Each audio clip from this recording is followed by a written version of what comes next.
The countdown. 30. 29. 20. 27. 26. 25. 24. 23. 22. 21. 20 seconds. 19. 18. 17. 16. 15. 14. 13. 12. 11. 10. 9. 8. 7. 6. 5. 4. 3. 2. 1. 0. Ready? All right.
'em.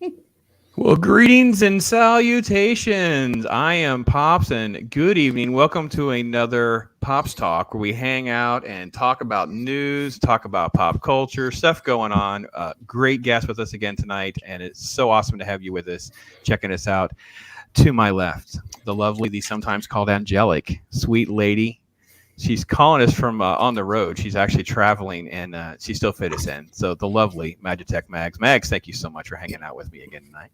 Thank you for having me. And yes, I am from broadcasting from Raleigh, North Carolina. Woohoo! So Yeah, she's hooked up in the hotel. We're getting her plugged into the pop culture stuff here tonight. And down under there on your right, folks, is the comic relief crusader, Mike. How are you doing, my friend? It's so awesome to have you with us.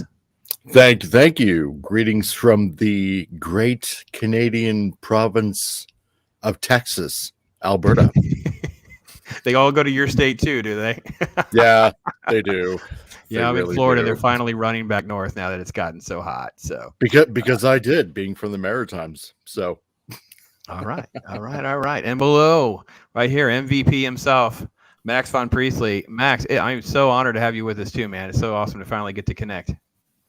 Absolutely, man. Thank you so much for having me on. It's great to meet everyone in the panel. I didn't get to actually officially say nice to meet you guys, so it's a pleasure.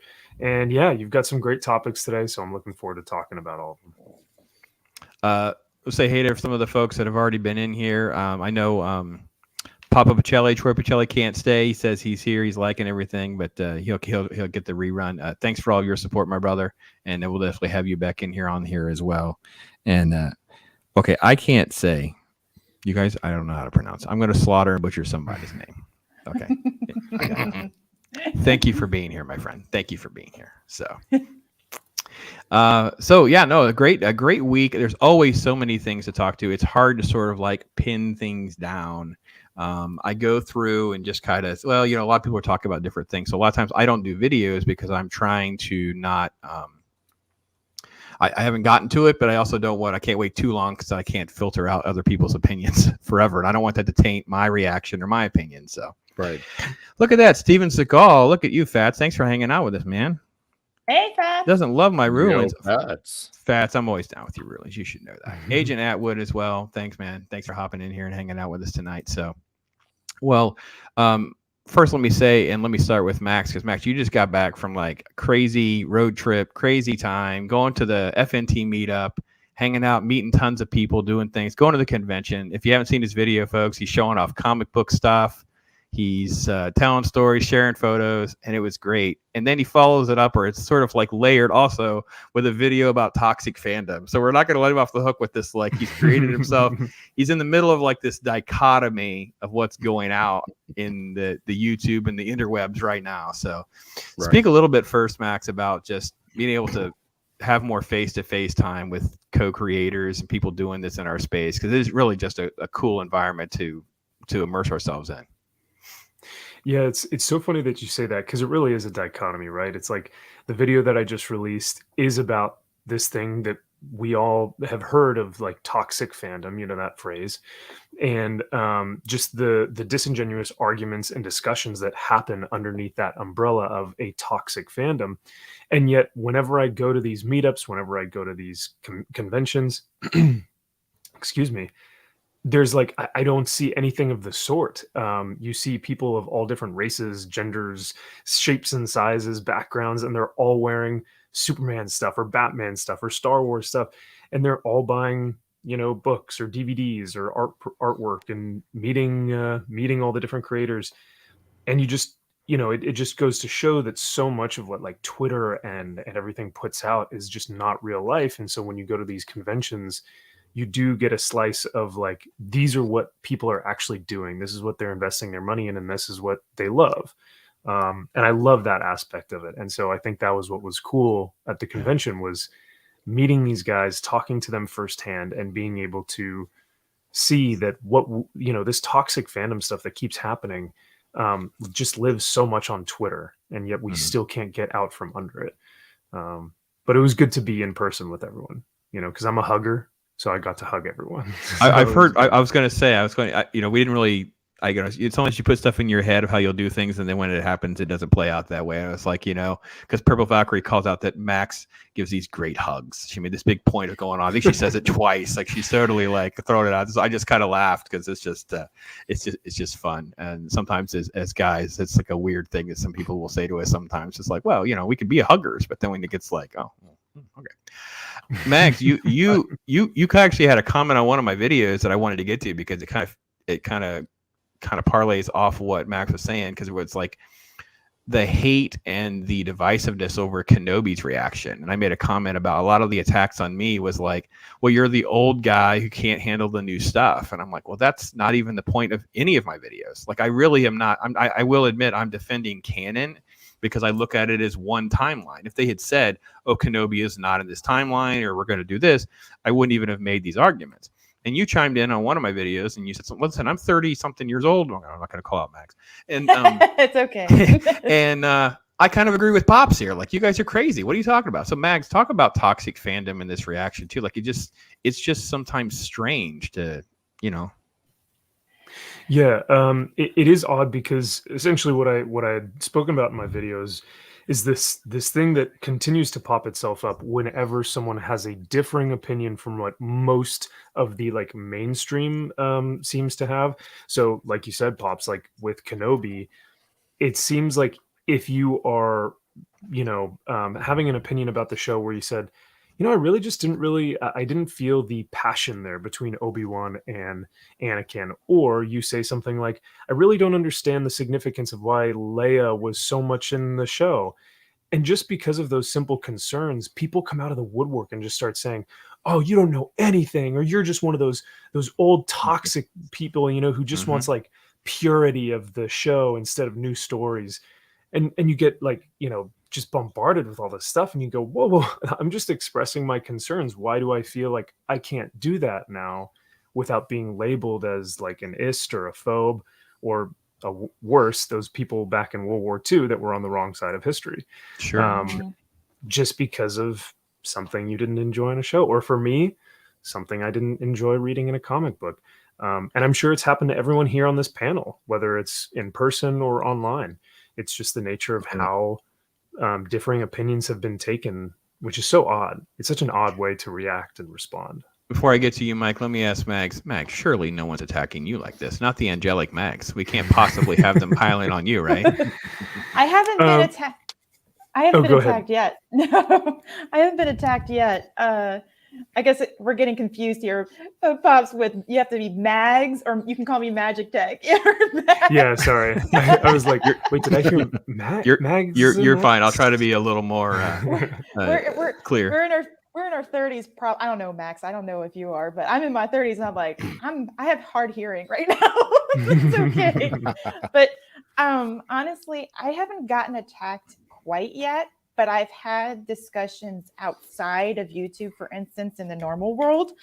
And I've had, I would bring up like issues with, like, for instance, the show Loki and all that kind of stuff. And I'll be like, well, the multiverse of madness is, this, that, and the other, and all these issues going on with the show. And I've had this, somebody literally said to me at work before, I don't go into the politics side of things, but, I try to have an actual, normal type of discussion.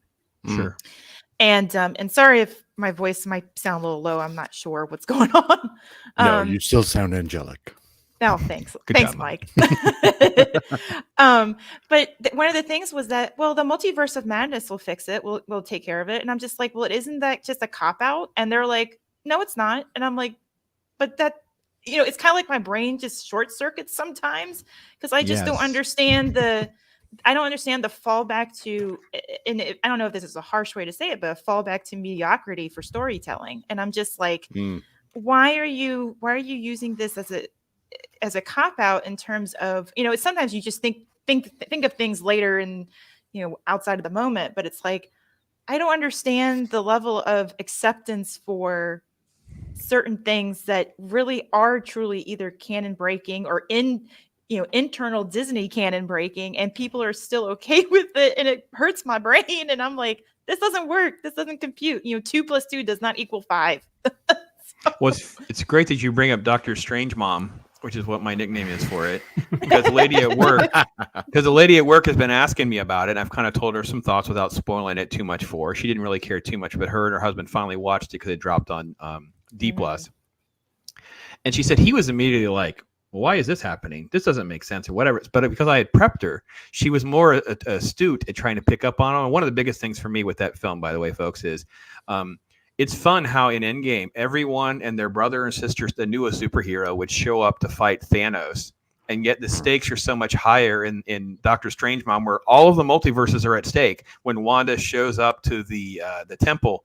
And basically it's Wong and Strange and a whole bunch of nobody wizards that none of us know or care about. And no superhero whatsoever is even mentioned, let alone, there's no distress call or anything like that. And she was like, yeah, that was the first sign where my husband was like, okay, I'm really confused for a minute. I have a question. Is it? And I'm like, see, we're waking people up one step at a time, one video at a time, one point at a time. Like, and they're good. And I told her, and she agreed. She's like, this is not the worst one. It's just like, meh. So, Mike, let's get to you. What have you been attacked on, man? Which video has been the top of the list? Because I know, first off, if you haven't checked out Mike's videos, Mike is great because Mike is having fun with this. Like, I got to admit, for someone that's been new at this, he just feels so at ease behind a microphone, hanging out, having fun, cutting up with chat.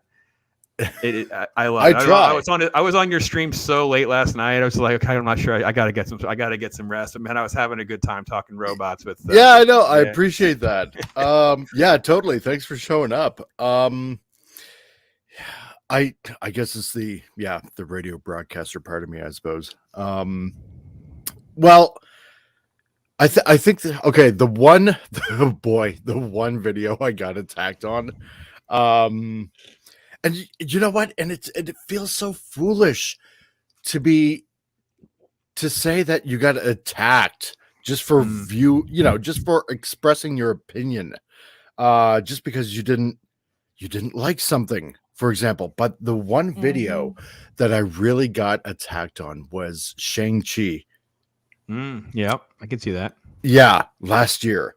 And I mean, I'm sorry. The movie was garbage. It was just garbage, right? And Simu Liu, he's Canadian, obviously, because he was on Kim's Convenience, which was on, CBC here in Canada, which is just another mediocre show that's on the Canadian Broadcasting Communist Network. So, where you will turn up brain and accept any kind of programming we give you. So, not bad for a guy that just got up, huh? That's pretty good. Maybe right into your commie voice. I'm a little concerned. I'm both impressed and concerned. Just so we're completely you clear. Should see Ushanka and back for my next expose on communism in Hollywood. Anyway, No, I mean, I just pointed out, look, here are the faults of this movie, right? Like the fighting scenes weren't that bad, but here's the problem: A, B, and C, right? And oh boy, yeah, I mean, I was called all of a sudden, I'm racist just because I don't like it. And it got so bad that on my business page on Facebook, on Freelance Graphics, that's Freelance Graphics with a K. I got all of a sudden these nasty reviews. This person is a racist because he made a comment about Shang-Chi, and in the intro he said, what was it? It was a funny. It was a reference to that song. Everybody was kung fu fighting, right? Yes. Yes. You know, because usually in the beginning of my video, I like to I don't know, have some sort of kind of lighthearted joke of some sort, right? Some sort on of a comedy. channel called the Comic Relief Crusader, by the way. It's Yeah. it's not like he's the pop culture movie nerd expert or anything. He says, I am the Right? Comic Relief Crusader. Like the brand says it all. Exactly. That kung fu fighting joke was just too over the top for me. I was like, oh, thank you. Apparently Yeah. somebody gets it. yeah. You know? I felt the same way with Shang-Chi too. And it's like you look at people and you're like, what did you like about it? Well, what about this part? And they're like, oh, I don't like that part. Well, what about this part? I don't like that part. You run down once you get to like your 6th point, you just feel like, again, my work here is done. My work, I don't know what else. I can't help you if you're that I mean, far that's pretty much it. It's like all of a sudden a certain demographic, let's put it this way, a certain demographic of people, for some odd reason, just turn off the brain, and it's like they're the unsatisfied glutton. I need to consume, but they don't have a palate for the taste of what's being given to them. Yeah, right? Maybe. Yeah, It's just like they're the Pokemon Snorlax, just consuming everything in their path, shoving everything down their maw. Yeah, and then falling asleep. Exactly, right? Just nom, nom, nom, nom, nom. And it's like, did that actually taste good? I don't know, but I feel like I'm satisfied. Oh my God. But, Well, but, yes, but it's true, Let's say hail to Chris Persia, our Pops Wrench, our Pops Mod. Chris, take note that the Snorlax reference is now on the board. We've gotten there, so we can at least have that off our to-do list, off the bingo list of references that have been made on one of my shows. So that's all. Oh, there we go. See, I inadvertently made a check mark. So that's fantastic. That was a great reference. And that box, yeah. Nerdtorial Lifeform is here. Says, who's ready for Orville tonight? He's going to have a stream immediately following Orville. I have to work in the morning. I can't stay up that late, my brother. I will be watching Orville tomorrow morning. I would love to do an Orville show with some folks, but the problem is with the time, because it drops on like a Thursday. So by the time I can do it, I'm probably headed to the Great White Farm of Central Florida that does not have streaming services. Let's see. Labels are merely tools to silence any criticism, says Chris Persia. Absolutely. Mm-hmm. Kenobi is the greatest show ever. Nerdtorial Lifeform is mocking me. Yes, I really love it. Don't call Mag Shirley. That's great, by the way. Like, common sense isn't even common anymore. No, it's very, very... it's really not. I mean, and even very rational people that I generally talk with, just try to rationalize the way. Like, for example, in Kenobi, why? Well, this makes sense because blah, blah, blah. It's like, but if you go back in, say, canon or whatever, it just absolutely makes no sense, or it shouldn't even be there. And I had this discussion on another podcast with a couple of other guys this past Saturday.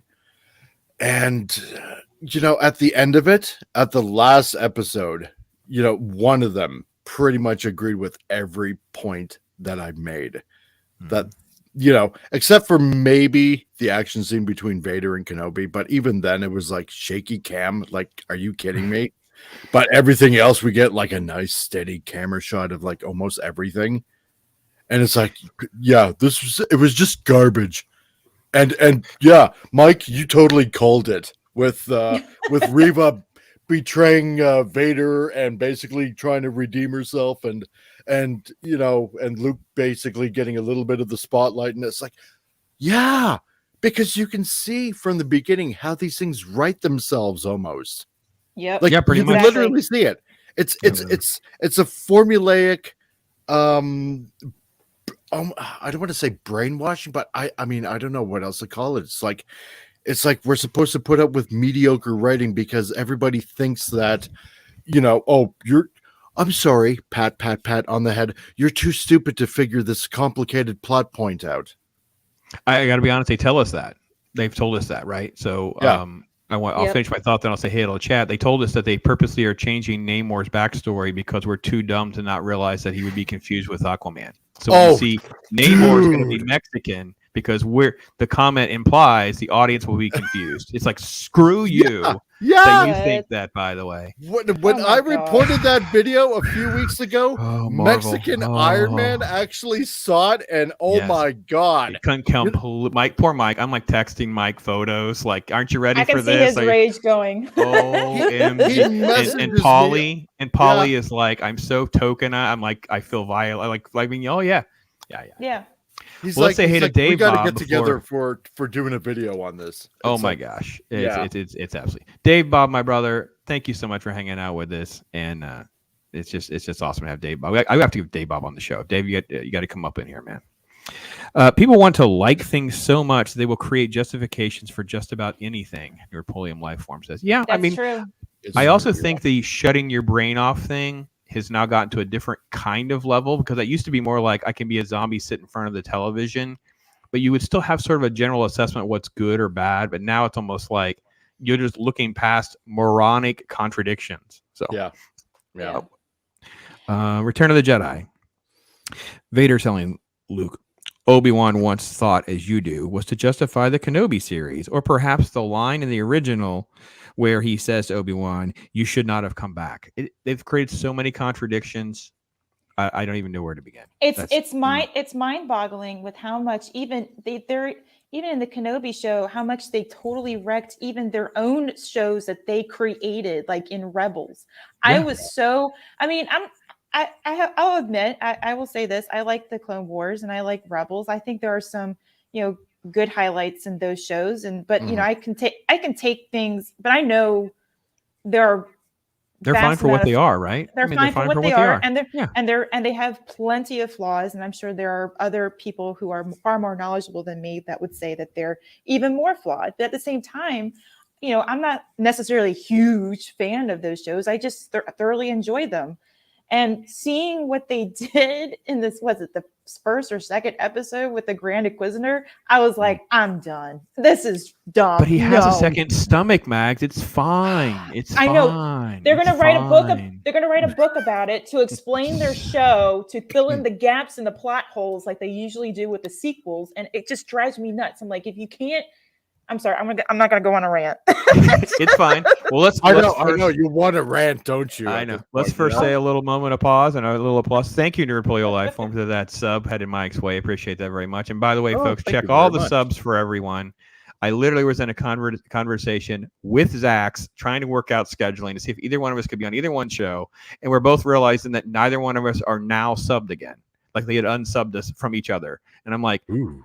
We are literally in real time having conversations. And I'm like, okay, and I don't know about you guys. And I don't know, maybe you guys could speak to this too. I've had all this, my graph for subs. It's like, I'll go up a few and then down like 10. And then it's like, it's been, I know Loki's spoken about it this last week or so. It's just really strange stuff going on with that. You too? Oh, it's out of control. It's worse than normal. Like I normally have a 2 or 3 here and there kind of flux, and over a week or so you get a little bit. But I've had like this crazy. June's been nuts. So I think it's something. Pops, hold on. I think what's happening is that something that I found out from the Good Voice guy, Corey. He said that if you subscribe and you don't watch a video immediately within 24 hours of subscribing, you're getting unsubscribed. It's weird. Oh, this is nuts. Yeah, so just FYI. I'm sorry.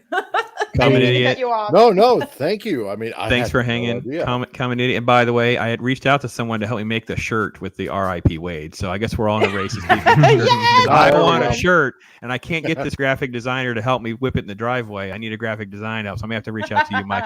Or can I just we'll just have to have a deal? Just figure this out. I want a shirt that just says R.I.P. Wade. That's really what. Nice. Okay. Yeah. We should Soul do that. Assassin's here. McKinney Draws. Awesome, bro. Thanks for hanging out with us. Hey, dude. Hey, So, and folks are commenting about being ready for Orville. Pacific 414 is here. So tons of folks are hopping in and out. And of course, Soul Assassin drops a bomb always. Everybody wants Shang Fu fighting. Yes, they do. That's great. It's hysterical. I could have used that joke. Absolutely, should be the thumbnails, bro. It's our thumbnail.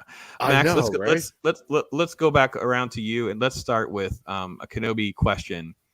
Can you think of a single show? I can't think of a single show until I go back to like Three's Company level of humor that not once but twice had ridiculous shtick like Leia dodging 3 adults in the woods, and then the scene where Obi-Wan hides her in his trench coat and walks out amongst all the stormtroopers. Oh god! I had to go back to like Three's Company level of comedy, or like old like 70s Scooby-Doo jokes. Like it was like.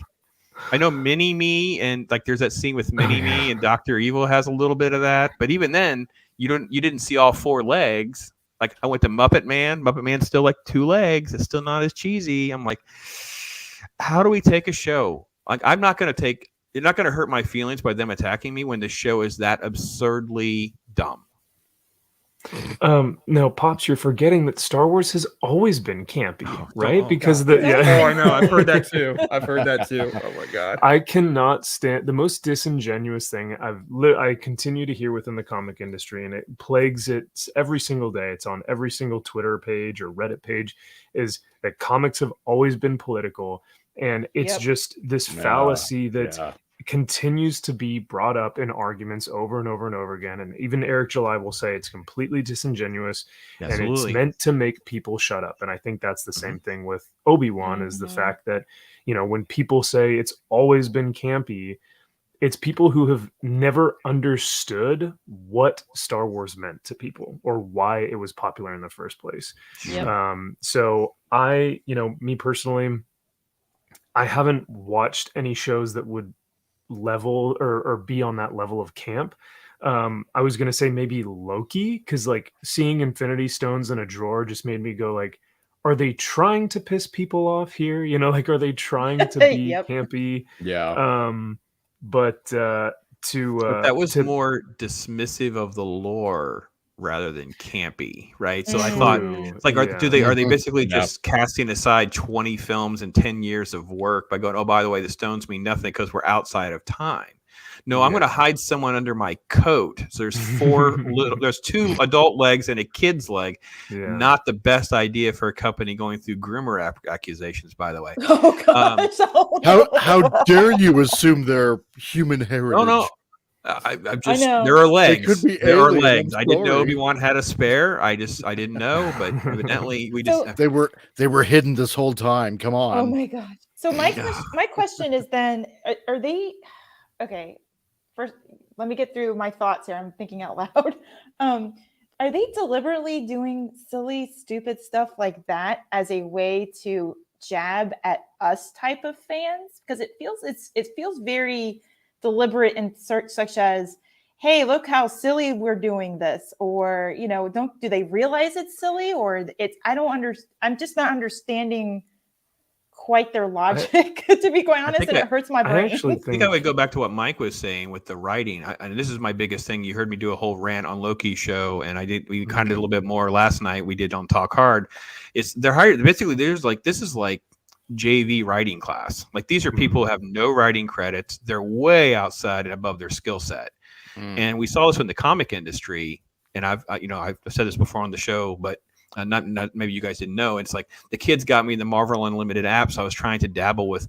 Surely these modern comics weren't this bad. I mean, I know your boy Zach is literally showing me screenshots, and I have fact checked him several times. But let me read a few, and I literally can't get through panels. I literally use that also as my show and tell at work, where I'll show and tell panels from like America Chavez, and then I'll contrast it with 1990s Ghost Rider. I'm like, Today I did it with there's a new series. I wanted to see Miss Marvel stuff, and it was Love Unlimited. I said, this is Love Unlimited, and then I contrasted it with the 1970s Kirby art, and she's like, yeah, that looks like comic book stuff. I don't know what this is. I said, that's pastel art in modern comics, and I don't know. What do you guys think? Where's Mag's right and wrong? I don't know. I don't think they're smart enough to be intent. I think they're just this incompetent and don't care. That's true. That's true. I think it's a lot of that. And just speaking from the comic industry, the publishers and the editors that I have spoken to that have been in those writing rooms before and have been in a room with editors, a lot of the time they say it's either because they are overworked, and so they just kind of say, whatever, yeah, just push it through. And they don't have time to look over it. Or they're lazy because they're trying to work on their own pitch that might get picked up by Netflix or something. And so they let it go through because they're like, again, they don't really want to look at the script or whatnot. And then even if there are editors who do want to look at it, they haven't had the experience to go, we need a character arc here. We need something to bring this character, like humanize this character in accordance to what the viewers want to see, you know? And so just little things like that. It happens in comics. It's been happening in entertainment, as we've seen. And so, yeah, I would have to agree with you, Pops. I think a lot of it is incompetence and laziness within writing and within editorial, because it happens with both, you know? They got to get through editorial. And so it's partly their fault too, whenever this stuff gets passed through. But and Mike, you've seen this. I know I know you've done it. You've mentioned it on at least one video. I can remember off the top of my head. It's like they admit they didn't read source material. They admit that they've not watched a certain video or comic book. They're not even like trying to hide the ball in the incompetence. And that can be not just the writing staff. That's been like showrunners and stuff, right? So it's like, I think you guys were talking about Loki. It's like, yeah, they don't even know what they're talking about. Yeah, I think it comes to the point where all these executives and producers and directors and probably even some writers, I'm sure some writers obviously are at the point where they don't care about the quality but the quantity, because it comes to a point where I think what you're more than likely seeing is industrialized entertainment, where it's just, you know, it's about the numbers. How much money can we make? And it's all about making the money rather than telling a good story and making a profit. Yes. Right? It's become disposable entertainment. Okay? Like a conveyor belt. Yeah, it's like, okay, here's your new fix. Let's jab the needle in you and shove it in that vein, right? And then that's right. Oh, sorry, go ahead. It is. It's it's disposable entertainment. Here's your latest hit. You're gonna consume it, and once the effects wear off, you know, we're gonna hit you again, and that's it. And rather than wanting to produce a legacy of entertainment that, and again, that's what Star Wars is, for example. That's what old Star Trek is. That's what a lot of older stuff is that's been around for, like James Bond, for example, right? Over 50 years. When you create a good legacy of repeatable entertainment, because when I watch a movie, I want to be able to say, buy the DVD, buy the Blu-ray, God, like even back in the day, buy the VHS tape or something like that. I want to be able to be entertained every time I want to watch it. I don't want to just buy it and forget about it. I want to be able to enjoy it over and over again. And now with this, you can't. It's just like watch it one. It's like, God, I'm glad that. And it's now at that point where you're like, God, I'm glad that's over. Yeah. All right. Well, I think we have to take pause and say of a great joke. Dave Bob, it's freaking gold, bro. Wade was a wuss and got took out by a box of spare parts. I have to be honest, man. I hadn't heard anybody make that joke. That's pretty good, man.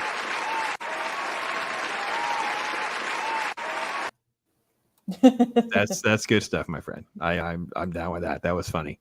That is R.I.P. full of Wade. lots of sauce. R.I.P. Wade. So, yeah, and I think that when we, I can't get out of my comment here. I forgot about this my comment. You guys are chatter going bonkers. I love it, but it's also like it's impossible. Apollo Minions here. Hey, lady, awesome to see you in here. So, Star Wars not only breaks Lucas canon, but also Disney canon. Yeah, we're touching on Rebels. We're touching on other stuff. It's like they don't, but they contradict stuff in the same series. They contradict, they contradict stuff in their own. And again, Mike brought up Loki. Loki breaks all of Disney Marvel. It completely creates another contradiction, which is completely strange when. Oh, that was a bad pun. Doctor Strangemom is written by the exact same writer, and he doesn't even resolve the issue that he creates with multiverse and the Loki stuff. So they don't care. I don't know. So it's so interesting that they want us to care about this stuff because they go, listen, we're going to create this entire universe and multiverse with all the characters that you love. And so we're going to do this within this film series, within these phases and whatever. But then after that, we don't know what we're doing after. So these shows, everything that we've created that you love, we just don't really know what's going to happen now. So we're just going to kind of throw it out there. So when we don't appreciate it or we don't accept it or we say it's lore breaking and they start calling us names, I'm like, you're the one who created this thing that we wanted to follow. So when you're not following your own creation, why are we the ones getting pointed at, So it's almost like their failures. They're trying to put their failures on us, like a projection of their own problems. Yeah, absolutely. Exactly. Yes. Yeah. You know what another thing is? This is also what I noticed. Okay. Now that God rest his soul. Now that Stan the Man Lee is gone, right? All of a sudden, see, without his little watchful eye, because Stan Lee was let's say, aside from all the cameos that he did in, all the movies up until Infinity War, he did keep an eye on things, right?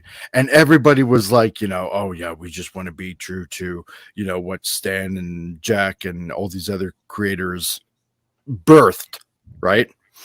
Now that last great guy is gone, you can see everything. Oh, the old man is gone. Great. Now we can do what we want to do. And that's what you're seeing now. Look at the Eternals. That movie, excuse the language, shat on everything that Jack Kirby made. Right? I've said it before. This OG nerd. Yeah. That's written and lived this stuff my whole life. I mean, literally, I was like, I learned to read out of a comic book. I head nodded off in Eternals. And I went, am I falling asleep in a Marvel movie? I was immediately, my temperature, my blood pressure must have gone red. I was like, this is so bad that I'm nodding off. What have they done to my franchises? So I know. Dave Bob says his 7-year-old grandson can write better. I fanficted a better ending to Doctor Strangemom with that lady I was telling you about today. So, and Brandon Looney Tunes here. Hey man, thanks so much. And so look, we have Japan being representing Shang Fu fighting. Hey Gray, how you doing, my friend? Right on. Yeah, congrats to Brandon Looney Tunes. His sub count continues to grow. So congratulations to you, my friend. Soul Assassin continues to just rock the comments here. Disney probably reading.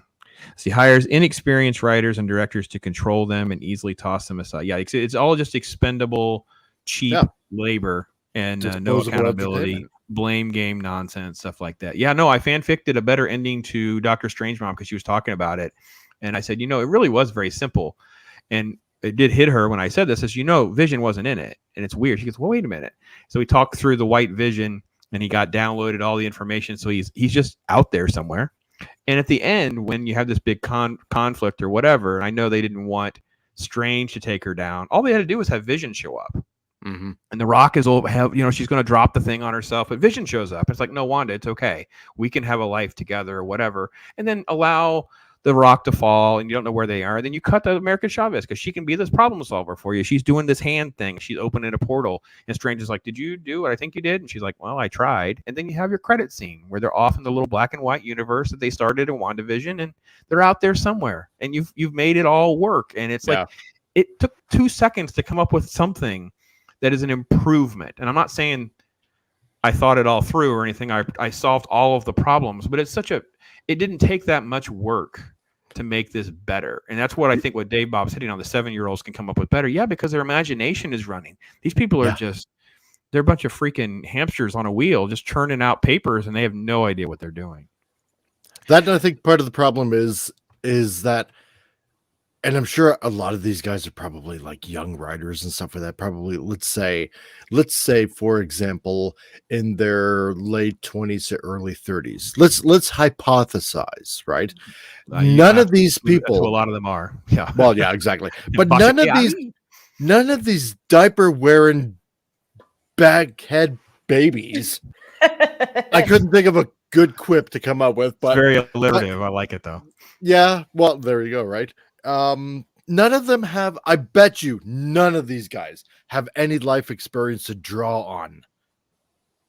That's why they have like a bad imagination. This is why their writing is garbage, right? You take, I don't know, somebody in their 40s, maybe even in their 50s, right? And I know that, like Hollywood doesn't like, like the older people in there because, oh my God, heaven forbid, we draw on experience. But they would, like 100 times over, write a better script because life experience that they can draw on. Because, as you get older, you do a lot more things in life than anybody in their 20s or 30s. Mm-hmm. Yeah, I think whenever I interviewed Mike Vosberg, he's a comic book creator, storyboard artist, and all of that. And he was reflecting on his career, and he says, I had gone into advertising. I was teaching some classes. I've become like a literature major.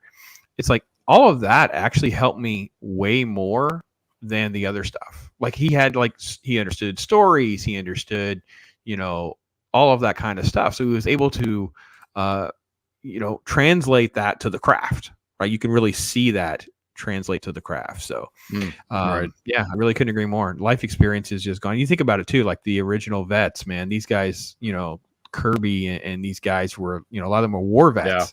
Yeah. It's just shock. So I was going to transition to, all right, you guys are going to have to help me because I don't understand how I'm supposed to ignore this and not be a toxic fan, because we got more details. It was trending today because we have footage and everything because of the Barbie movie. Well, thank God I was sleeping. Oh my gosh. Live action Barbie movie with Margot Robbie and Ryan Gosling. And I know what you're thinking. I know what you're thinking. I can't wait to get my tickets. I can't wait. And actually, to be honest, that was part of what was trending, was people posting photos about how they're going to get. They can't wait. And I'm like, okay, first off, that's going to be fabulous. It's so insane.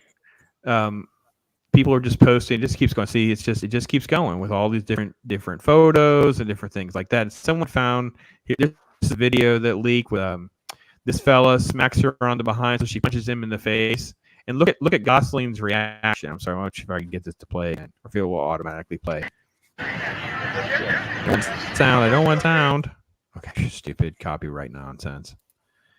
Watch Ryan Gosling. Yeah. Oh yeah. Yeah. He's very manly in his Ken role. I mean, it's so ridiculously insane. But yeah. So the roles are reversed, basically. Well, and there's multiple. There's and I don't have a problem with this. In a normal world, but right. So there's a black Barbie. Where I have a black Barbie. There's going to be speaking of Simalu, Shang-Chi fighting. Shang-Chi fighting is the Asian Ken, and there's multiple Kens and multiple Barbies and all. So in a normal world, we're like, okay, well, if you're going to adapt this horrible idea, then do it. How? Please, I see you folks showing up in chat. You guys have to help me. Come on, Pacific 414. Don't tell me you're not going to watch it. You're going to watch it with me. I'm going to make you hate watch it with me. Grifter, come on. You got to get up in here and hate watch it. Common idiot. How are we supposed to not be toxic fans when they make stuff like this? I need solutions to. If you don't, you're misogynist. If I don't cover it, I'm a misogynist. I don't want to. Yeah. Then when I hate on it, it's not made for me. I feel like I'm trapped in a again. I go back to my metaphor. Yes, Pops, my God, don't be such a you got to be a feminist now. Jeez, I truly Like, believe what the we're in a Back to the Future timeline that was broken somewhere around 2015, 2016, and we're on Dr. Brown's graph where the line goes down, and every time someone thinks that they can fix it, they're always going back to the wrong timeline. They're going back to the broken timeline. Okay, that's the only explanation for having a Barbie movie, and for me to be able to know it even exists. Magitech Max, put on your angel halo for a minute and explain to me, how am I not supposed to be a toxic fan and know this crap is out there? Because I am just out of my mind ready to pile on this nonsense. I'm okay. So I was like, oh my goodness. So I'm not sure what this is supposed to be geared towards. I'm assuming it's geared to women my age. I mean, I'm assuming this, so I don't know what this is actually for. Barbie's been around forever. My mom is a massive Barbies collector. Well, I give my mom like a vintage Barbie suitcase thing for the doll or whatever, and it was like for her birthday, and she like called me all giddy like a child because it was some random thing. So well, see, yeah, people are bonkers for this. I mean, I grew up with Barbies, but it's at the same time, I'm just wondering, is this a kids movie? Is this made for kids, or is this made for teeny boppers, or 20 to 30 somethings? Thinking, I don't know. It just seems weird to me. But at the same time, stop. They keep changing Barbie. They've been doing this where, Barbie's too skinny. This is oppressing me because the Barbies are too skinny. I remember a couple of years ago, like there was some big stink about it on Facebook when I was on Facebook. And I'm just like, when I was little, I just played with the Barbie. I didn't care what the Barbie looked like, Yes, I don't understand. I don't understand it. And then now they're just trying to destroy everything that we all grew up with. And that's why I shared a picture of the toy so you guys could see it. It's actually based on one of the toy outfits, by the way. So yeah. Yes, because all I want is a body positive Barbie that's about 350 pounds. So and Max, looks like a big giant sweating cow. How Max, how am I supposed to watch this show? I'm trapped, right? So as a reviewer, if I avoid it, I'm a misogynist pig for not wanting to give it a chance. And when I review it and I have to watch Ryan, so she's gonna punch a dude touches her butt, she punches him in the face, and I have to watch Ryan Gosling go like this, and I'm supposed to what? Not be a toxic fan? Not be Pops, not be who I am. Like, that's what I'm supposed to do. I'm trapped. I am literally trapped, my friend. What am I supposed to do? I am toxic all over this. I couldn't. Yeah. We can only hold 10 people in here to do a panel watch to hate watch this. Because I'd have like 150 people that would hate watch this with me. Or people would just want a camera on me watching it. Because that would actually. By the way, before I was with you guys on Pops, I was on another channel. And we don't want to do any content. I kid you not. They were trying to raise $200 because that's how much I told them I would charge them to film me and my reaction of watching Cats live. Oh gosh! Oh, no. Dear God. Now, fortunately for me, they didn't come up with the money. Fortunately for me, they didn't come up with the money. I haven't seen Cats. Thank God. Hallelujah. And if you guys want to raise $200, fair enough. I will sit through that and I will film my reaction to Cats live real time. And I promise you, I will probably be ill. To be perfectly honest, I hate musicals anyway. Yeah. Oh, you and me, like dude. Traumatic. Like it's nightmare fuel. Like those it's faces PTSD. and PTSD. It looks so frightening. Oh yeah. It is literally Barbie is almost that bad for me. Looking at just this, I'm hoping that it can just. Oh really? I don't really have to. I don't know. Maybe I'm wrong. Maybe it just won't be quite as that bad. But it's just once I dove deeper of the cast and I see. A different Ken, a different Barbie, I'm like, okay, okay, it's obviously just an alphabet film, and just it's just going to be that kind of stuff. It has that written all over it with the colors in the clothes. Oh yeah. And how many times are we gonna hear that Aqua song? Oh my God! I'm a Barbie girl. I'm a Barbie world. You know it's probably gonna play about 100 times But you know what? Follow You know me, what? Sweeney, Kind of like you're oh absolutely God, right. I have to absolutely right. clean my ears out with an ice pick. But you know what? It's funny. That's the first thought that came. Oh my gosh, multiverse Barbie. Is there Soul gonna be a Assassin. How We're about not worried tranny about Barbie? how about Loki Barbie? Oh God. Well, that's Sylvie. That's just That is- Sylvie. One Yeah, So- just bossing Loki around the whole Along time. the same lines, and I'm at the point now where I will either do a video or we'll clip this. So this will see how this goes. Has any of you watched Miss Marvel? Yes. What is Okay. that? And I say Miss that Marvel- sarcastically, by the way. I didn't expect you guys to have watched, but I'm glad at least one of you did. Okay, I will be this. I'm going to confess.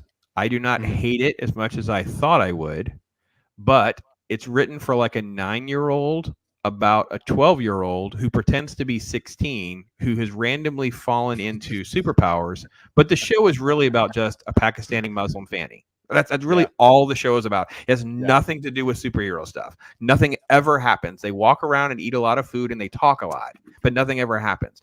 So it's like a kid's Disney Channel drama for like middle schoolers, because she's supposed to be 16, but she behaves like she's 12.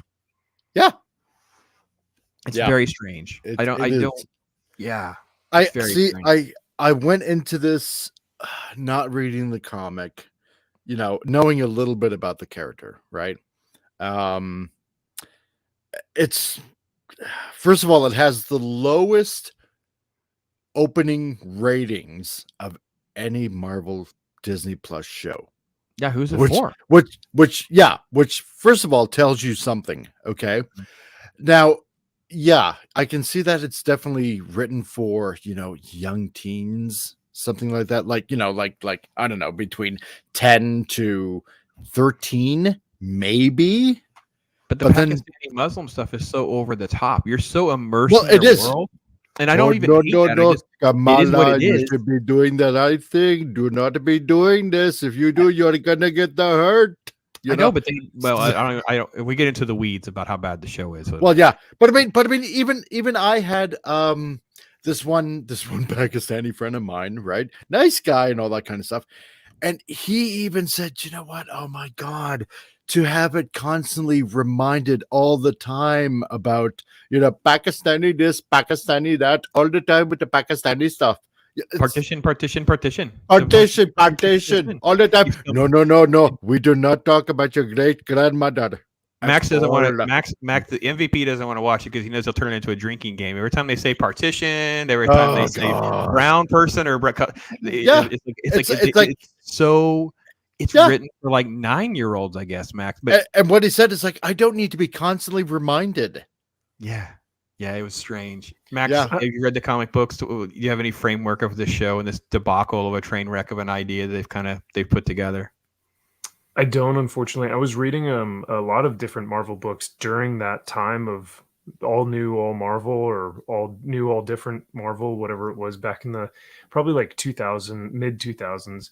But I never picked up Miss Marvel. I didn't really know. It wasn't geared towards me. Same thing with the show. So I've heard from a lot of different people that it's probably, you know, the most out of the shows that we've gotten between, you know, what was it? Loki, Falcon Winter Soldier, WandaVision was first. WandaVision, yep. Mm-hmm. All these different shows that have been on. Out of those, it's probably just the least like offensive, in the way of like offensive meaning not that it's going to offend my pride or anything, but it's not like in your face breaking lore or in your face breaking what they're doing. And it so doesn't that's even what I've heard. Doesn't even fit really. They say that. I mean, because like I don't know how she'd like fit in the MCU. Like it doesn't. Yeah.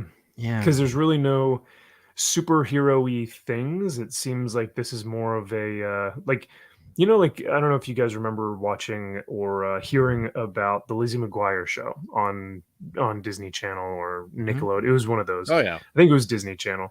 And Lizzie McGuire show was essentially just a girl in high school dealing with friends and drama. And I think that's what they're trying to do with Miss Marvel. They're trying to make a Disney Channel show in that Marvel universe so that they can say they have more of that demographic watching this. But it is difficult to see like what their intentions were they are going to want her to add her at some point. But Mahler brought up a great point in a live stream a couple days ago, where he said, like, could you imagine she has no rapport with the other like Avengers. So if she were like talking to like Falcon, or if she were talking to Wanda or something, and she's like, I'll go over here and fight these guys, like they'd be like, who are you? You know, like it wouldn't seem like it would fit. But it's funny you say that, because there are comic books, and I don't know if the other guys that were on with Mahler didn't point this out, but there are comic books I've seen now. I don't know of an issue off the top of my head, or I try to pull it up, where the characters, maybe not just her, I think also the little teenager Nova version, his name is Sam Alexander, does this. I think early Miles Morales might have done this. They'll sort of like fanboy out when they're in the room with Captain America or something like that. They'll be like, oh my God, it's Captain America over there. Oh my God. It's like, this is not something that happened in comic books growing up. And I saw in these new ones, and I'm like, and I got to be honest, I would stop reading for a minute, have to take a break. Her books are impossible to read. They're so badly written, and that it's just a whole lot of nothing happens. And then suddenly she's all stretchy and does her thing, and that's it. The show does so much less of that. I think I'll have to borrow your Lizzie McGuire. It's Marvel's Lizzie McGuire with a Pakistani Muslim Lizzie. So that's pretty much a pretty fair assessment, because there's some magic with her bracelet and her powers, because they made her into like a Green Lantern. Like she could just do stuff, right? Like create constructs from her bracelets, correct. Right? Whatever she wants. She needs a shield. She needs something to step on, or whatever the case may be. She's done that, but it doesn't fit. Even the people that are the faceless villain organization that's trying to round her up, they're not SHIELD. They're not a group that we're familiar. They're not already in the MCU, so that doesn't even fit for us. Because I think we'd have Marvel stands going nuts for that. So from the sounds of things, it doesn't seem like, Mags, I'm going to be able to get you to watch it with me or anything like that, Mags. I mean, you could be the target audience, Mag. Listen, I know you're in North Carolina. But, you may just like, listen, it could be for me. I know Pop's really propped this up so well. I got to run out and see. Never mind. I'm not going anywhere with that, right? No, you're not. I personally like, like the Captain Americas of the world and the Iron Mans. And I mean, I'm in that age range, and, I mean, and to be quite honest, if this is supposed to be geared towards, the younger audience, like the YA type audience, honestly, I look back at what I grew up with, even cartoons back in the day, like the Batman, the animated series, and the Justice League animated series, the X-Men, and all that kind of stuff. And, anime shows that were on at the time that we're showing over here, they were far better entertainment. And for kids shows, they had some adult lessons, but could be applied towards anybody. And to be quite honest, those are the types of shows that I like, because you have, you actually have here. I don't really care if people are in high school. I don't want to be in high school. I was bullied in high school. Leave me alone. It's like, it's kind of like one of those things. I don't want to deal with that high school stuff. But you're going to connect with her, Max, because she's bullied too. How dare you want quality? Let it go. No, I don't want to. No, I don't want to see that on the screen. I want to see a hero. I want somebody, I don't know. I don't want to. You already deal with drama enough in real life. I don't want to have to deal with it on my television. Let's catch up a few things. Chris Persian, it's a great point too. It's like, why are they in 80s clothes? I did show a copy of the at least one of the photos I found on Twitter where like the costumes were totally ripped from one of the toys. So that's the 80s. I have no idea what kind of outfits they'll have them in. I actually think that was one of the funnier parts of the Toy Story franchise, when Barbie and Ken would have outfits, and then when Barbie was trying to hold him hostage, I think in Toy Story 3, and she's destroying some of them. I thought those are like funny bits. So to put all this in live action, I'm not sure how it's going to go. So, and yeah, there's more talk, Solo Assassin, about that horrible song, which we are not going to. You know what, David Cite, you're absolutely right. Like, they definitely reduced the boob thing on the Barbie thing. I don't know if any of you remember that happening in real time. That was such a huge controversy that they made about her boobs. Just silliness. Oh yeah. How dare she have it? G.I. Joe will have a cameo only in our playground, Soul Assassin, only in ours. G.I. Joe always got the girls. Screw you, Ken. Sorry. That's how that always went down at my house. I because never liked Ken when I was growing up anyway. So. Oh yeah, because G.I. Joe has that kung fu grip. GI Joe was always the one driving away with Barbie. Yeah, That's right. Jim and the holograms reference teleported into the movie. Yeah, that's funny. Man. That's so funny. So, I wait. I lost. There are still more chats to get to, but I don't want to get too much further down the line of the stuff because we're kind of transitioning from Miss Marvel to just again the insanity. Talk enough about comic books with you. And that's another reason I was deal with this because I know books. Mike has seen it. I know Mike. Marvel is continuing to put out great. I mean, it's something to look forward to. I mean, I gotta be honest.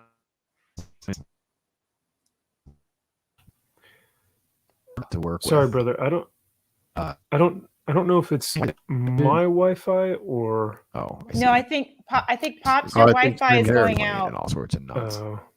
Yeah, okay. I think it's Pops. Yeah, because I thought it was me. If you haven't Pops. seen, Uh-oh. I I thought it was my hotel weird. Wi-Fi. Yeah, that's why I was like, uh-oh. Oh, that's Pops weird. able I to don't know hear what us? was happening there. That was strange. Yeah, I'm good. Yeah. I'm good. Are you guys not able to get me? Am I back? You're kind of pixelated a little Am I bit. back? I'm okay. Am I back now? You're back for me. All right. Yeah, I can won't hear share you now. then. You're- We'll just maybe one of you guys share it. You guys will know exactly what I'm talking about. It's Pride Month, and Marvel's more than happy to participate, and we're getting an all trans support team. OMG. Have you seen these stories? Yes. So if any of you share that screen, since I'm having some sort of issue at mine, actually, like I said, I'm in town, so Dad's probably in there watching something on Ultra HD, and he's sucking up all the bandwidth or something. Probably that's what actually probably happened. Oh so. gosh. How dare you? Yeah, he does. Do you have the? Yeah, put the link Do in you the have the private link? chat, Pops. Yeah, there you go. Oh, okay. Perfect. Sure. Yeah. Yeah. Because I would share, but I'm on hotel internet, and that could be interesting too. Yeah, there's a couple different stories. Yeah, I'll throw it in the private chat for you guys. Somebody should throw it out there. There's one of them, and then the other one. Let's see. That we'll get to. I'll throw that one in there too. The quality that comes out of Marvel sometimes. I have to be honest. Eric July handles all this better than anybody else, right? I think we almost all, for those of us that have comic book backgrounds, we all feel like we're all just in Eric July's shadow when it comes to analyzing the social justice warrior elements of it. And then you're up against Gary, who literally had the comic shop for like a decade. And I did like the flea market booth for like a few years, so I understand how much when you're in it, you're consuming what's happening in real time. As if you've been someone like Gary that did this for like a decade. Oh my gosh. I mean, it's just like that's day in, day out of hours of consumption. I can't even imagine. Because I had this like sweet spot where I was like immersed in that like late 80s and early 90s. Like that's pretty much all I did. Was my job and that. And it was to do a decade. But to do a whole trans team, to do another gay Superman, Spider-Man, and all this stuff, I was like, Oops. Sorry. Mike, did you hurt yourself? I mean, I know you've seen the story. You can't be shocked. Come on, what are you doing over there, man? Yeah, okay. I was. It's okay. All right. Thank you, guys. It's of course. Yeah, it's interesting that you say that because I just got back from my comic shop right before we hopped on the stream because today's Wednesday. It's New Comic Book Day. And it's so interesting to be in line waiting to get your books or whatever, or even just walking around picking up your pull and listening to everyone else in the shop talk about like a different comic or a show. And most of the time I hear people like I remember back when Cowboy Bebop was out, there was a guy who was legitimately having a conversation with the store clerk saying, you know what? I think the live action Cowboy Bebop is even better than the animated version. And I'll tell you why. And I could just, I was just like seething. I was just like, what? And even the clerk was like, that is an interesting take. And he was trying to be like as polite as possible. And so many people, today I heard people talking about Obi-Wan and Westworld. And I'm like, how does anyone continue to watch this stuff? Yeah. But it's, I don't know, man. Yeah, it's wild. So sorry, go ahead. I know you wanted to talk about this No, article. no. I won't be able to read it, so just kind of scroll up a little bit, and you can kind of get some of the context a little bit about what these characters. They had there's a couple. I might have seen you the other one too, but there were like panel examples of their conversation of how bad these characters are. It's like it's centered around basically like a support group for transgender superpowered individual, and Demolition Man, who they call D-Man, is going to organize them. And then they kind of go around the room and they're going to introduce themselves. And I kid you not, it was when you introduce yourselves, also put what your pronouns are. And yeah. So scroll up. You can stop right now. Go to that one. That one. Just stay there for a second. So they're like, I have a second link, so it must be in that one. The one is like, all right, well, I'm a super trans I'm a super trans chick. My pronouns are she, her. I go by whatever, and I can hypnotize people when I think they're really cool. And you're like, what? What? And how is that even a power? I don't know. Yeah, the other guy is like, yeah, I'm good arson. I can set stuff on fire with my brain. I'm like, good arson. Am I being punked right now? He might as well be called peaceful protest or mostly peaceful protest. yeah. And then I kid you not, closet supervillains. If you guys Google this thing with this whole comic book, this Marvel Pride thing, because I checked to see it's not out yet. I'll have it on the app, and I will definitely. I'm going page by page. I haven't done this since what was the Teen Titans girl one they did? Starfire one. I'm not Starfire. Yeah. It's the only one that I've ever done. If you go back into my archives, I literally did the panel by panel destruction of this comic book. Like, this is absolutely insane. This book may be actually worse than that. If you can read what he says there. This is their equivalent of Avengers Assemble. Basically, it is. What does that say? Something about transistors. I forgot. Tolerate. Yeah. So it says, transistors tolerate. Yeah, it says no way, Mr. D. Transistors tolerate. And then the woman or the person in the back. Sorry, I don't want to. That's good arson, I believe. Says that is not our name. And then the other person says tolerate. Did you just say tolerate? And she goes, hey, I thought this was a safe space. And Kid then the other person says, let's go, Demolition Man. I've never been bear hunting before. I know. It almost sounds like a woke on woke crime situation. I mean, they're all fighting on what the name is. I'm like, what the heck does that even got to do with anything? You're supposed to be saving people's lives and not being, you're supposed to be selfless, not selfish. Excuse me. Yeah.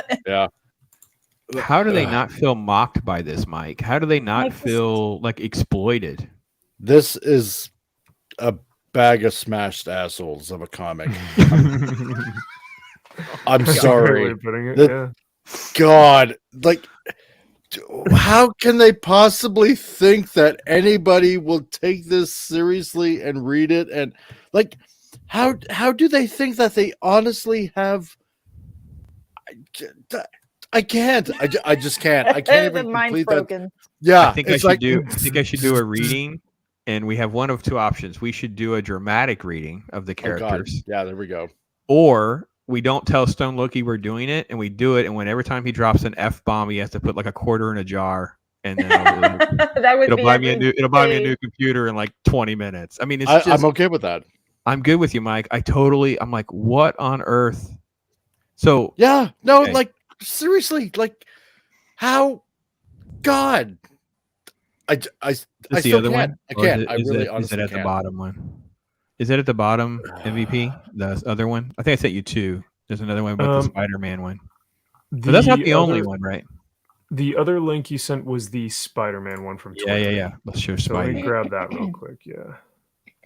Oh, I still have that one. Okay. Yeah. So it's not the only story.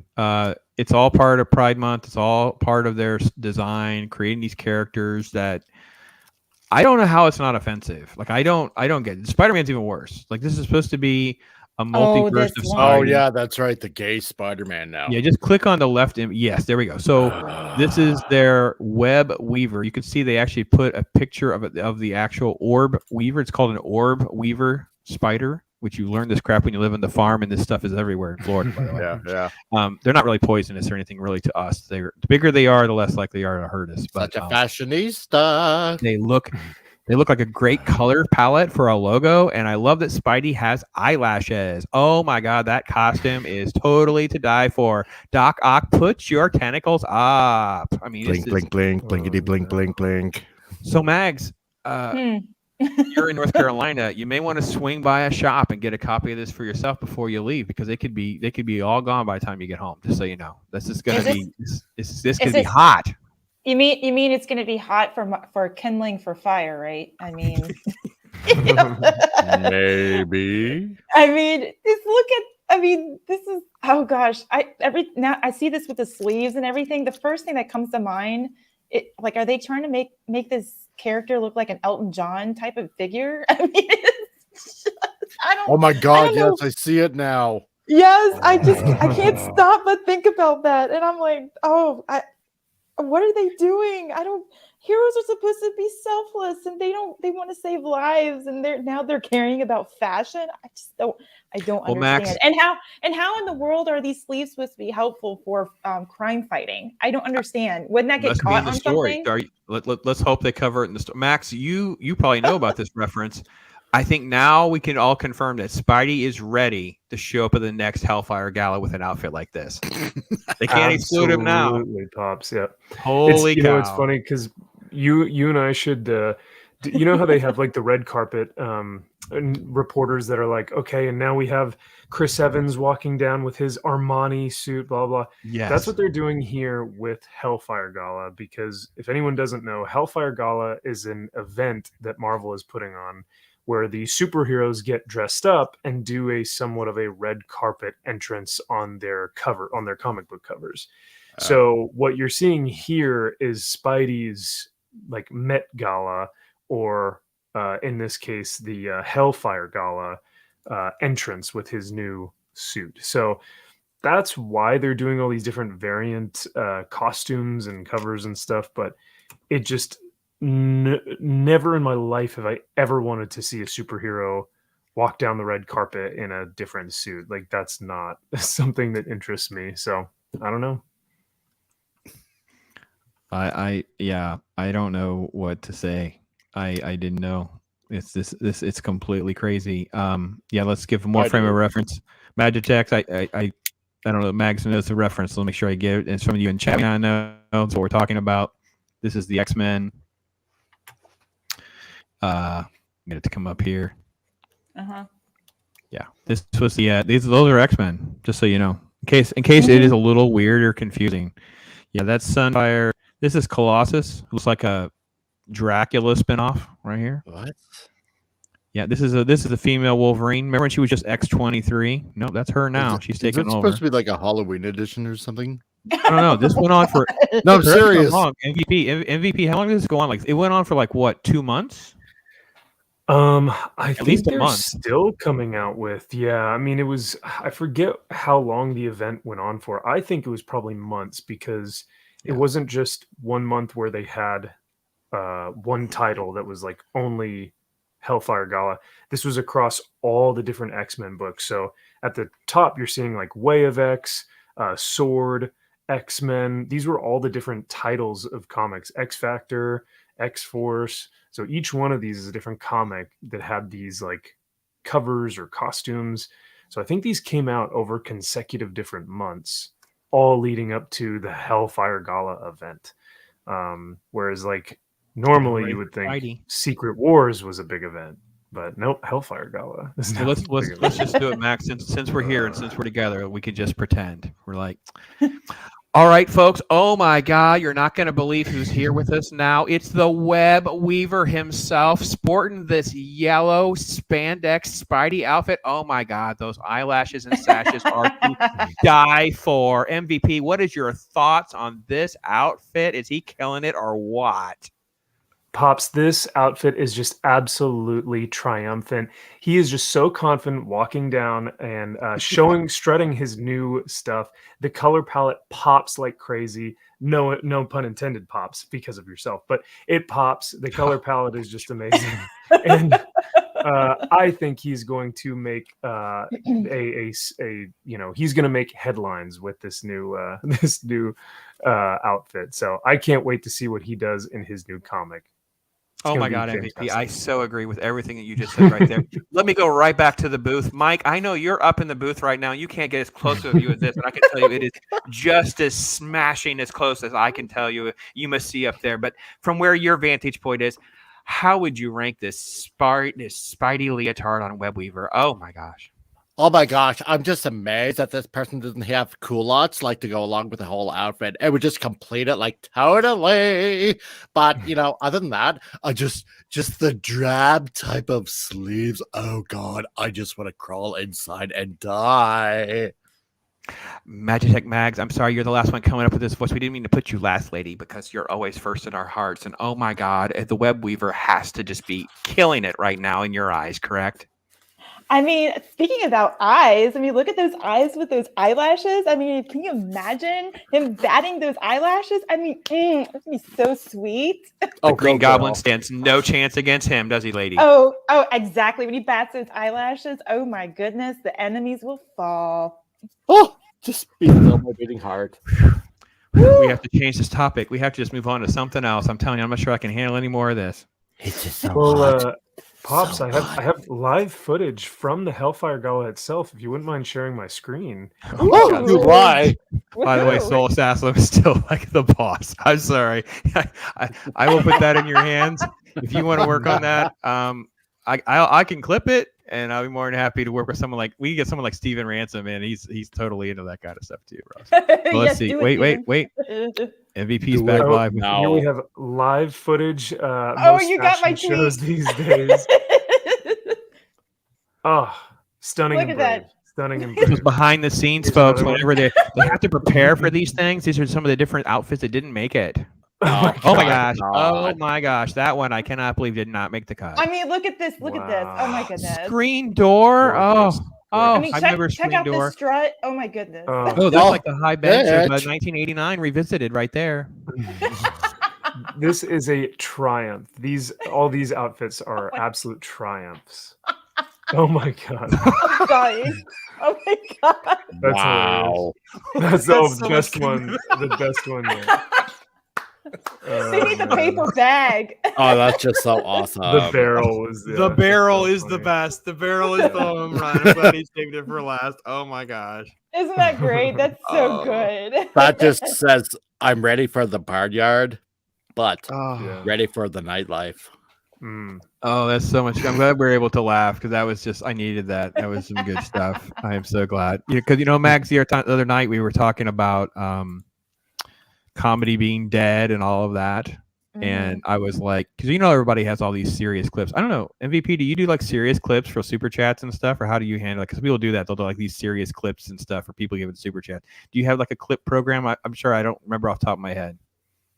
I really enjoy doing the epic or motivational clips. So like I have one of Punisher, I have one of Aragorn, I have one of Leonidas of the Spartans. So I tend to Maximus from Gladiator. Right. Yeah, so I tend to do like fun clips like that are it reflects like, that warrior element of your personality. I understand. Yes, absolutely. Now, that's not what we're going to thank have you. here on Pops. Mike, I think you're going to relate more to my approach because I think this is the direction I'm going to go. Here's a sample of what you're going to get. I from went in and just simply, oh yeah, you can milk anything with nipples. I have nipples, Greg.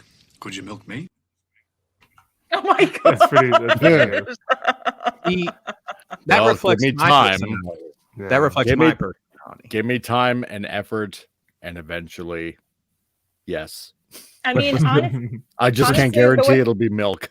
honestly, the way that they're trying to do things these days, I know that one one may not be PC. It might get blocked or something like. Well, all right. So how about this one? This is one that I was recommended. You It's can like this dodge is a good one for. wrench, You can dodge a ball. What?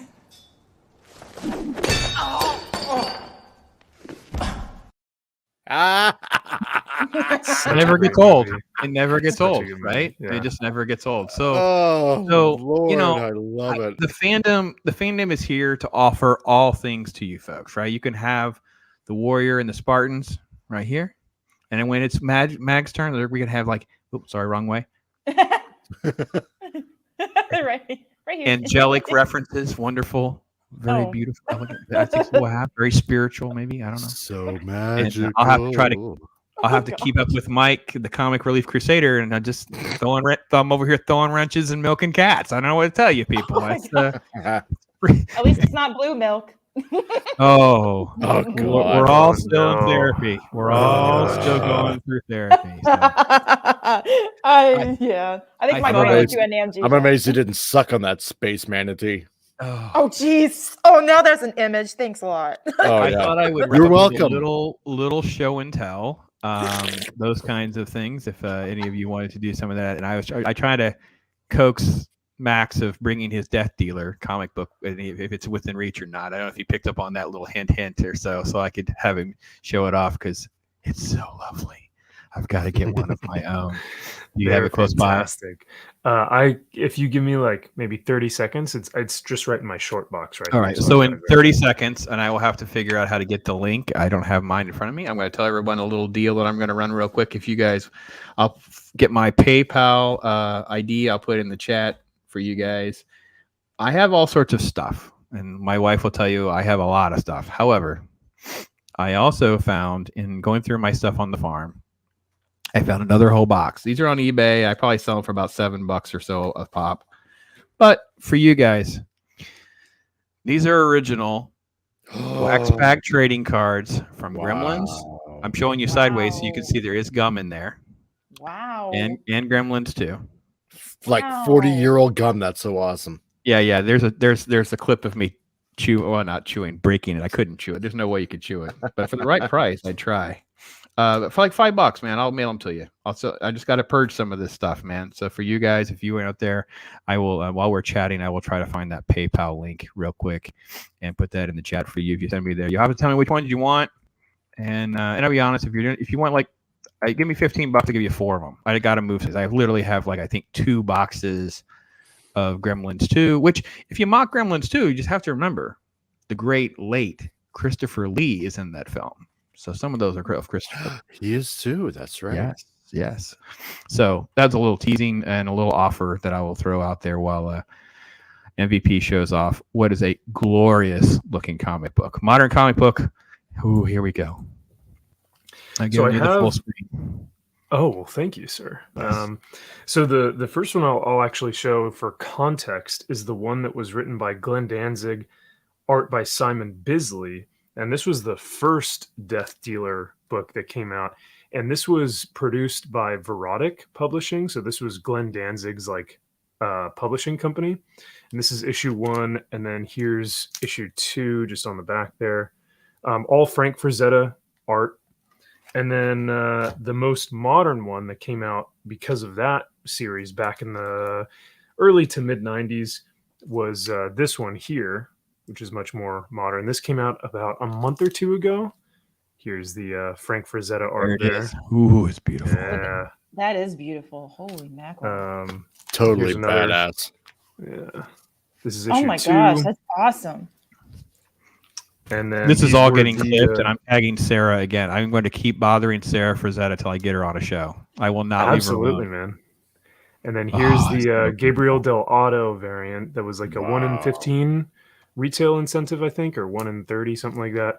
And then here was another retail incentive. And I'm blanking on the artist's name right now, but go back to the other one.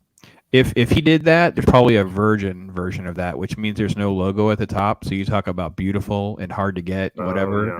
Because all of his, he'll also do a version. It's called Virgin. It's a virgin variant. It's probably like 1 in 500 or 1 in 1,000. I mean, the retailer had to have ordered that many to get one. Yeah. So if you're interested in these, if you type it in and see one that says Virgin, that's why it's so much more expensive. Those are beautiful.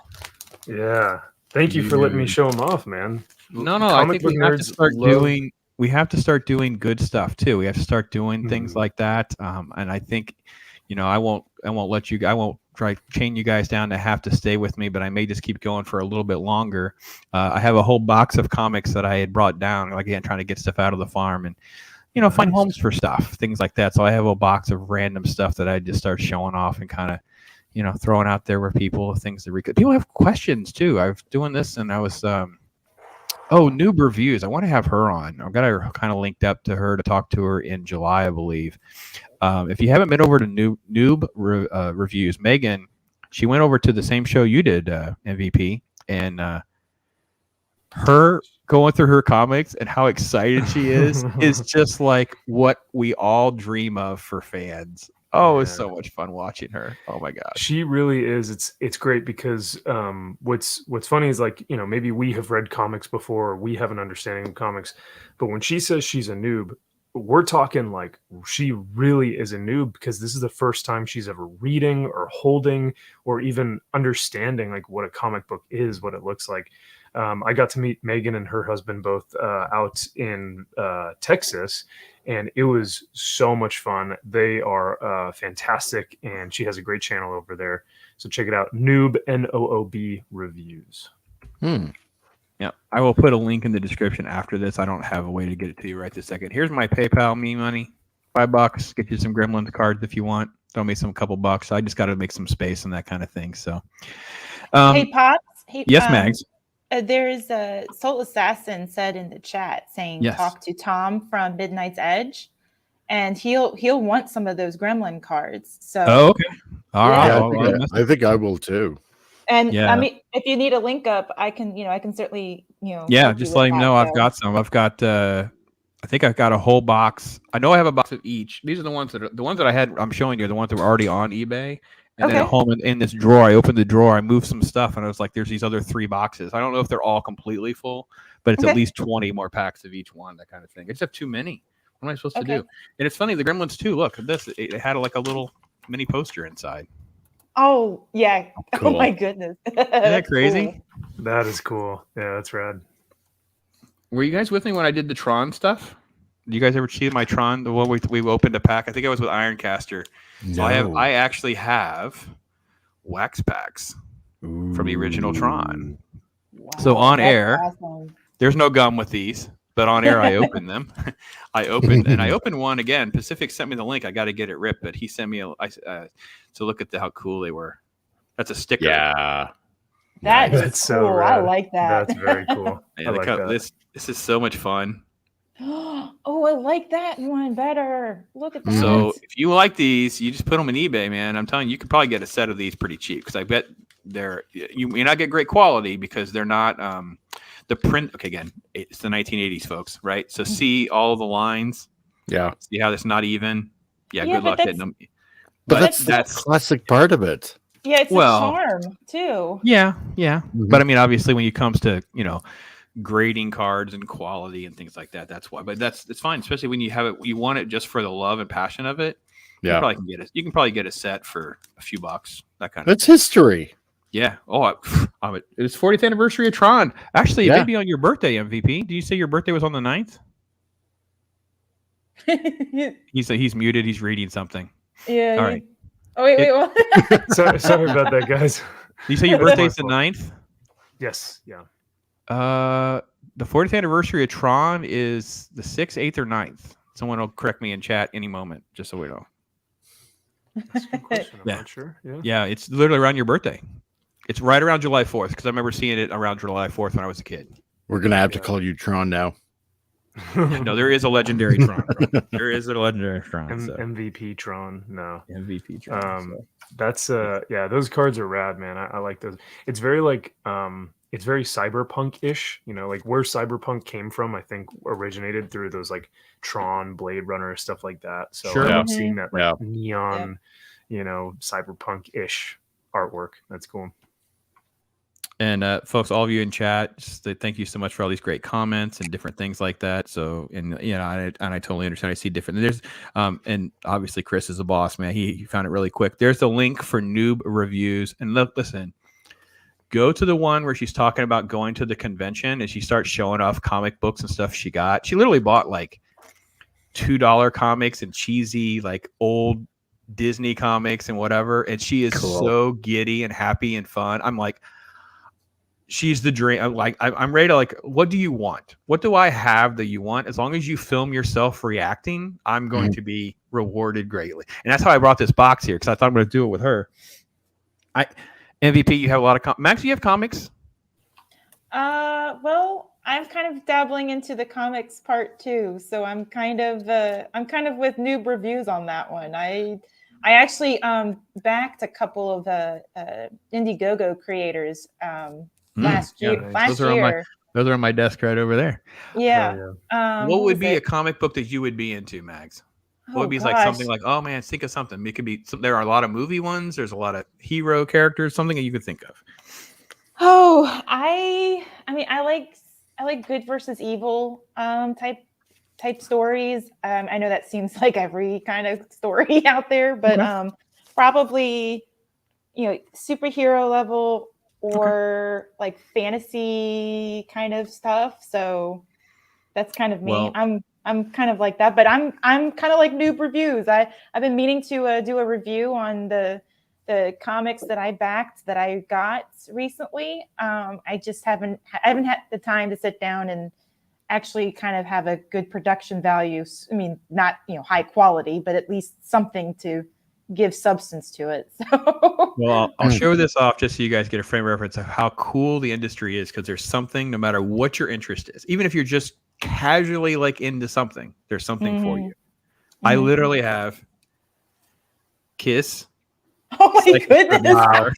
Hell yeah. Oh my god! Circus. I should just put this for auction on a stream and just get rid of these. They're not in great quality. They're just kind of mid-range in quality. These are original Battlestars. Wow. Yeah. You know who would like that, Pops, is Brightest Day. Oh yeah. Yes. He's a huge Battlestar Galactica. This is fan, one. So. They have variants with these little price tags. See how they're different? Yeah. That is cool. That is cool. I like that. All right. So then you have that, and then you have more like traditional. I think it's what you were trying to get at, Mags, where you have like traditional Batman. Yes. See, I want to read like the old superhero stuff. Like, Careful using that word. Here's another fun one. Ren and Stimpy, Spider-Man versus Sugar Toast Man. God, I remember that. I love that. I remember that. It even has like an old sticker on it. It was $4, so I mean it was in $1 bin. I wouldn't pay $4 for a comic book. It was in $1 bin. If it was $4, it was in somebody's $1 bin. Oh yeah, I remember the first issue of Ren and Stimpy. It was bagged and all that, and it smelled like fart. Oh yeah, that's true. It had like a scratch and sniff on it. Yeah. I remember that. It really didn't smell like fart, but for those of you just like hot ladies. Yeah. So, all right, Max, I will talk to you about something that I'll have that I sent you. And I think what Noob Reviews also said was how much she likes like mini series, because she likes self-contained stories, because obviously some of this stuff's totally agree. And if you're into that, and if you like Batman, there's a series. It is not expensive at all. You can find them probably anywhere, especially if you buy a larger number of them. You can get Legends of the Dark Knight. It started in the early 90s, and you can look at them and maybe ask the owner of the store or someone to help you. But it'll be like issues 1 through 5 is a story, and then issue 6 starts a new story. And they would change artists and writers, and that's how it's like an anthology series. So like you can just get issues. Like 6 through 10 is Grant Morrison. It's called Prey. It has this beautiful red cover. It's a cool story. It's not a great story, but it's a cool story. Things like that. So yeah, Legends of the Dark Knight is a fun one, and some really cool covers and cool art and stuff like that. It's a great way to dabble, but not get like headstrong into financial stuff or anything like that. So, but yeah, no, if you guys want some things or things like that, you have to let me know. I think I'm doing a whole comic book night. I'm going to do one in July with Noob. And if you want to join me for that, let me know. Okay. This box literally had I don't know. Max, do you have boxes like this where you're like, everything just ended up in this box? Like, I don't understand. Like, what was I doing to do it like this? Like, I have.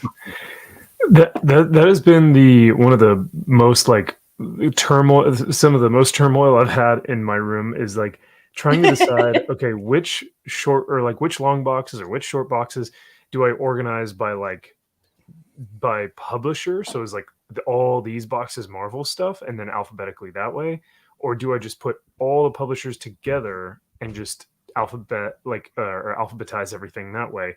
But then you're getting like Wolverine right by Witchblade, who's right by, so you get different publishers.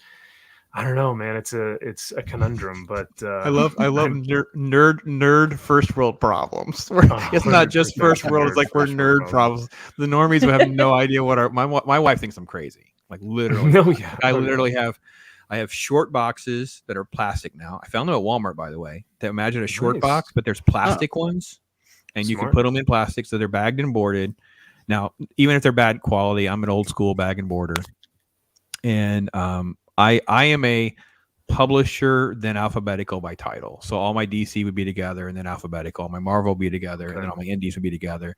And then with things that are crossed over, I just pick a spot. I don't, Spider-Man versus Batman is probably in Batman because I have more Batman than I had Spider-Man. That's how that would play out. Not because there's really a preference. It's just I'd have, something like that. But yeah, this is like a hodgepodge box. That's why I grabbed it. It's like, wow, what is in this?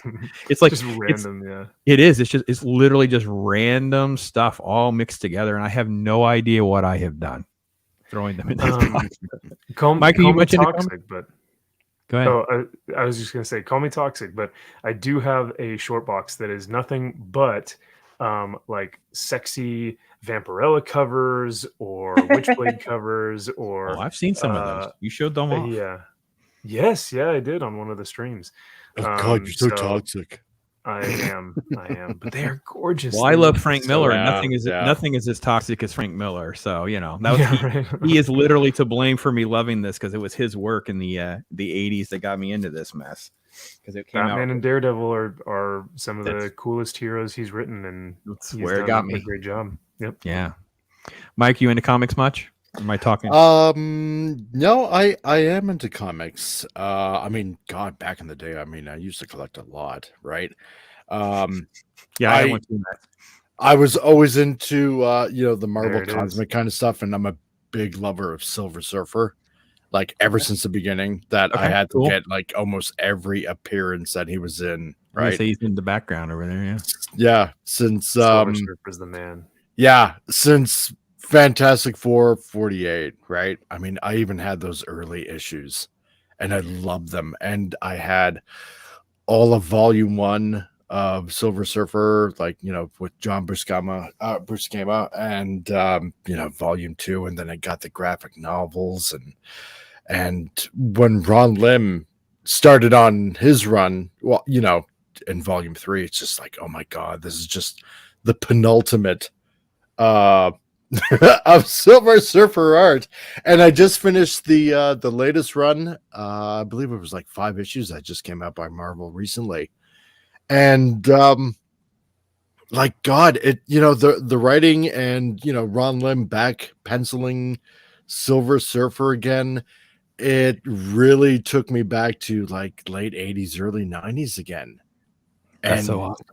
And and it's great feeling like that again, instead of all the other garbage that Marvel is producing.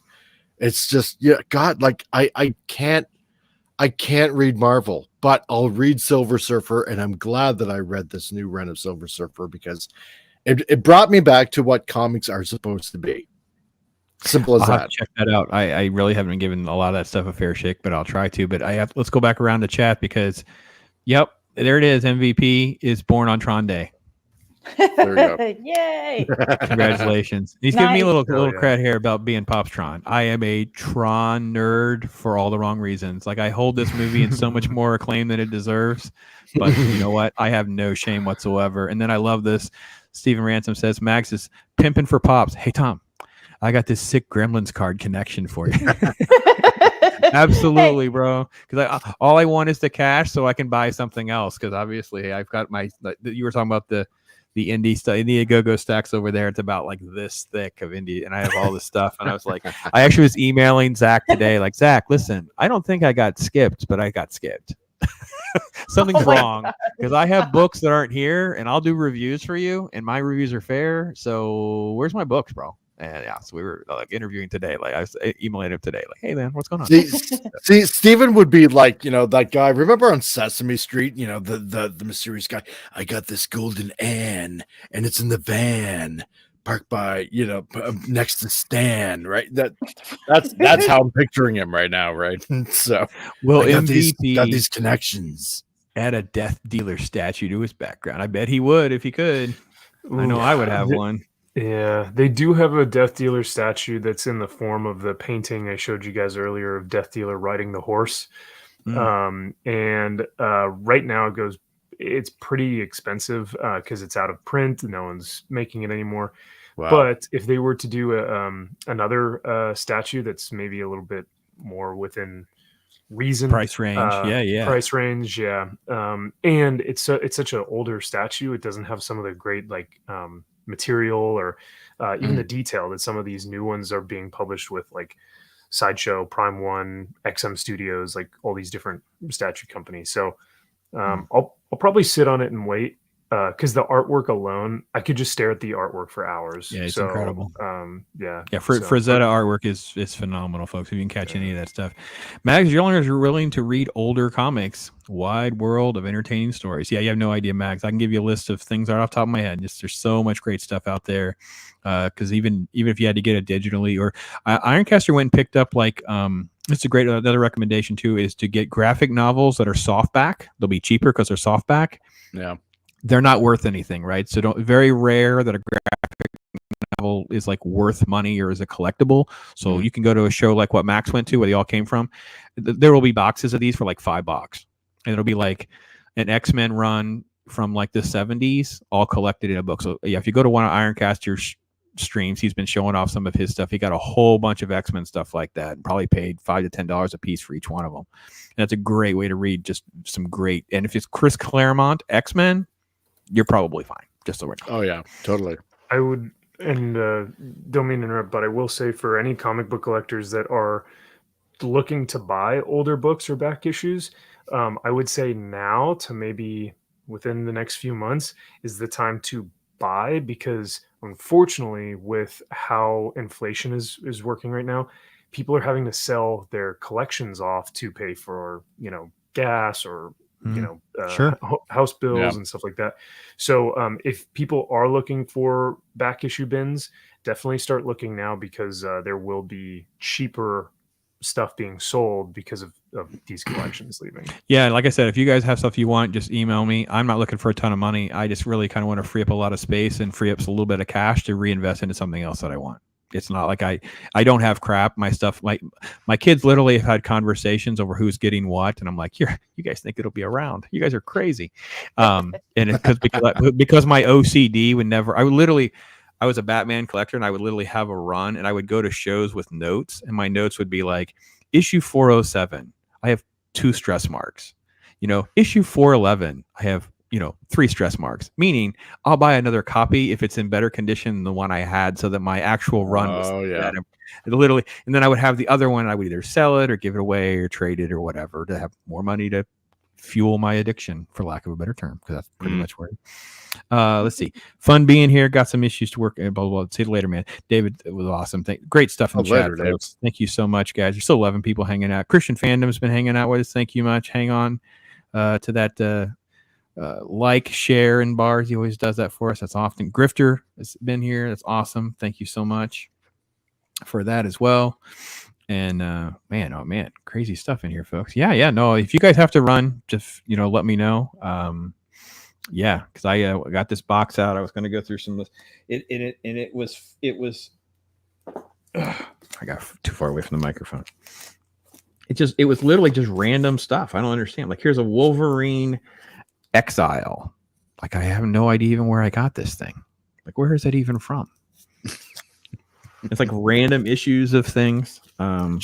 Appear through the ether. Yeah. What I used to do is just buy whole boxes. Like what Max is saying, you go to something like this and I'll just buy all of it. You just get it cheaper. Just like I'll just buy it cheaper. I'll find a few things I need or want, and then kind of move through moving it. And that's back in the day. And again, I did flea market comic book stuff, not on a scale of what Gary had done at Nerdrotic, but I did all right for myself. I have no complaints. So, but it's been fun, guys. Been fun. We're just hanging out and chatty. That's good stuff. Thanks so much. Thank you so much for having me, man. Yeah. Awesome being here.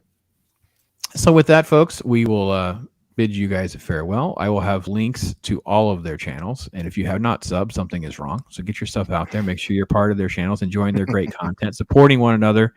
If you don't catch things live, feel free to watch things after the fact. Leave them comments. Hit those likes, shares, all those little buttons for all of us. It helps us in the algorithms and keeps our content out there. It makes it easier for you to find later on. With that, you guys have a wonderful, blessed night. Make tomorrow better than today. Just be true to yourself. And I will end with a special gift that came from a friend of mine, because Friday is my birthday, and he sent me this special message, and that's how we'll end. So you guys have a great night. Oh, hey, Pops. How you doing? Al here. Listen, I know you're super busy. You got a lot going on. I really hate to bother you, but, well, there's something I've been meaning to tell you, and I'm afraid it just can't wait any longer. Happy birthday to you.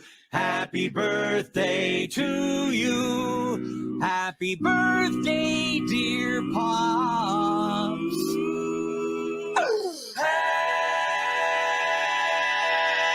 Happy birthday to you.